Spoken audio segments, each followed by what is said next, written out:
Hi there, I'm sure you enjoyed your time with Eddie Muller on Noir Alley, and I'm so happy you're here with me, Alicia Malone, because we have an entertaining documentary that celebrates a part of history sadly no longer in existence. From 2021, it's The Automat.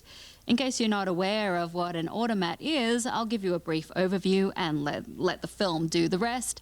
I myself only knew what an automat was from films like That Touch of Mink and the lyrics to Diamonds Are a Girl's Best Friend. But anyway, based on a design from the Netherlands, the automat was brought to America in the early 20th century and became an iconic restaurant chain known as Horn and Hardart. They had beautiful interiors and delicious food that was cheap and accessible through a sort of vending machine.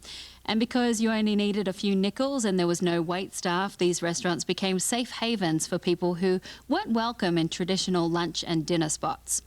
They were everywhere throughout New York and Philadelphia, but disappeared in the 1980s and 90s, replaced by fast food restaurants.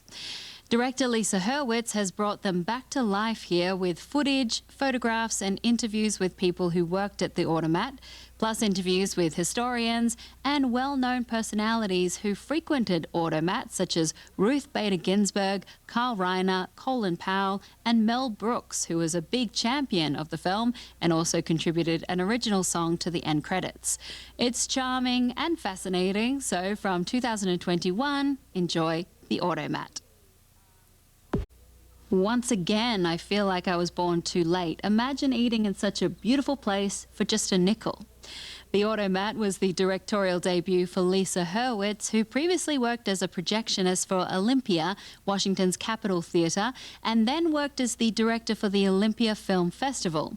While studying at college, she came across a PhD dissertation about the automat by Alex Schuldiner, who co-produced and appeared in the film and mentioned that dissertation.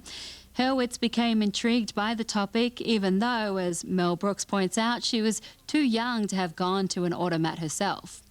It took nearly a decade for Hurwitz to put this documentary together, acting as the archival researcher as well as its producer and director. She managed to convince Ruth Bader Ginsburg and Colin Powell to appear by mailing them handwritten letters and telling each that she was interviewing the other.